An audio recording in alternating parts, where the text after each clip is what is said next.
Hello! Today I'm going to be talking about some of my least favorite books that I read in 2017. A couple days ago I uploaded my favorites video, which is a much happier video than this one's probably going to be, so if you want to know some of my favorite books that I read in 2017, be sure to go and check that one out. Today I'm going to be talking about the 5 books that I really didn't like in 2017, whether they were books that I just didn't enjoy or they were books that I was a little bit disappointed by. The first book I have to talk about here isn't necessarily a least favorite in terms of my enjoyment level, because I did actually like this book. I was just kind of disappointed by it, and that was More Than This by Patrick Ness. I kind of hyped this book up for myself really high because so many people have read and just raved about how fantastic and cool this book is, and I read it, and actually I listened to the audiobook, and I didn't really see the hype, I guess. I liked it fine, the writing was fine, the characters were fine, the story was fine, but I expected so much more from it. I expected some kind of like mind-blowing story, and there's kind of a twist in this book that you find out about halfway through,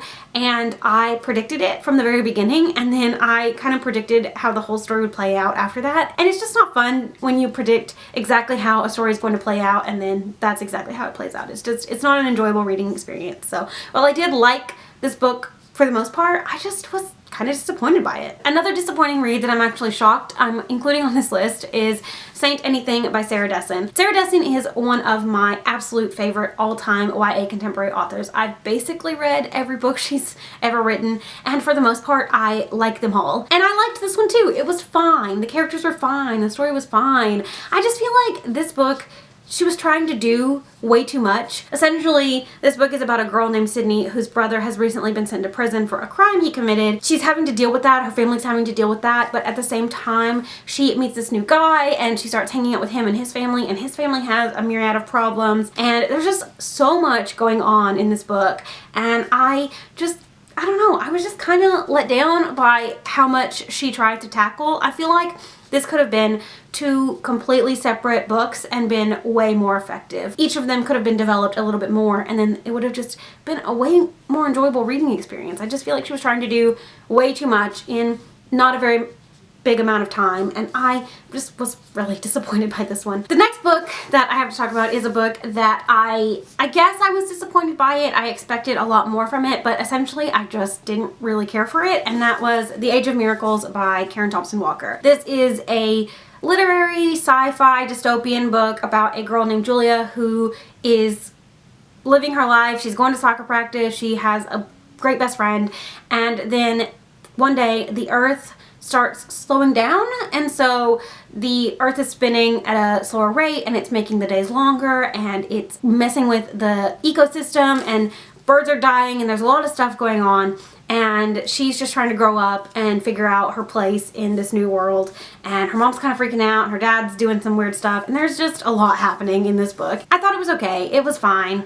That seems to be the theme of the video, but I was disappointed because I wanted to learn more about the actual event, the actual like slowing down of the earth, and I guess because it's told from like an 11-year-old girl's point of view and she didn't, you know all the scientific elements of what was happening, that it didn't really focus on that. It focused more on the characters, but I didn't like any of the characters. I didn't care for any of the characters at all, so I just became really disinterested in the story. I don't know, it was just really disappointing, and I just really didn't like it. The next book I'm going to talk about is a book that I honestly thought I would love because everybody on BookTube loves it. It's constantly getting so much praise, and I just didn't get it.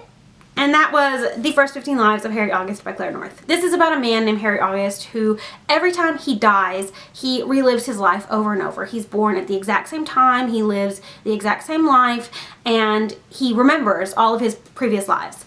And at the beginning of the book, he is on his deathbed, and a girl comes in the room and says, "Harry August, I've been looking for you. The world is ending and you need to find out what's going on." So he gets reborn and things go from there. And so it like kind of sets it up to be this really cool mystery, like what's going on through time, and it's not really a time travel book, but it has some time travel-y kind of elements, and I was so hyped for it because, like I said, everybody talks about it and just raves and raves about it, and I just didn't understand. It is unnecessarily long. It has all these like extra little anecdotes thrown in that were cool at first, but then I just really wanted to focus on the story and figure out what was happening, and I just found myself really bored. I listened to the audiobook of this one and I struggled. I probably would have just stopped listening to it altogether if I didn't want to know how it was going to end. So I guess it had one redeemable quality, which it had a little bit of a hook. I did want to find out how the story was going to end, but overall I wish that I hadn't read this because it took up a lot of time that I could have been reading or listening to something else, and I didn't like it. I would not recommend it. I don't understand the appeal and why everybody and their mom seems to love this book. And lastly, my least favorite book of 2017 is Exit West by Mohsin Hamid. This is a literary fiction book. It's got some magical realism elements. It was shortlisted for the Man Booker Prize, and I don't understand why. It is about these two characters, Nadia and Saeed, and they meet and they start a relationship, and then their country kind of gets thrust into this civil war. And so bad things are happening and they're trying to navigate what's going on in their country and what's going on in their relationship.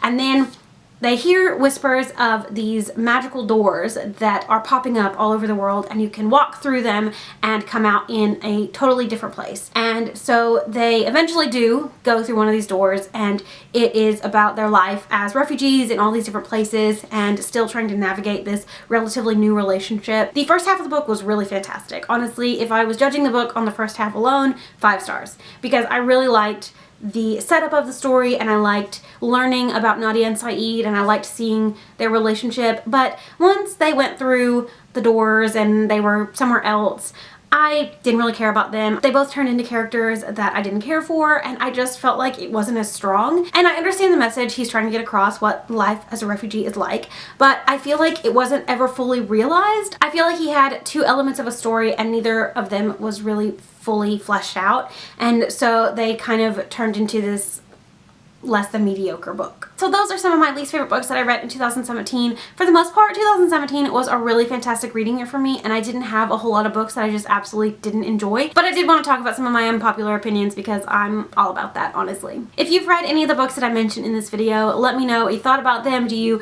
agree or disagree? Let me know down in the comments. Also, let me know some books that you really didn't care for in 2017, or maybe your least favorite read of 2017. I really love to know that as well. Thank you so much for watching. I hope you enjoyed this video, and I will see you again very soon. Bye!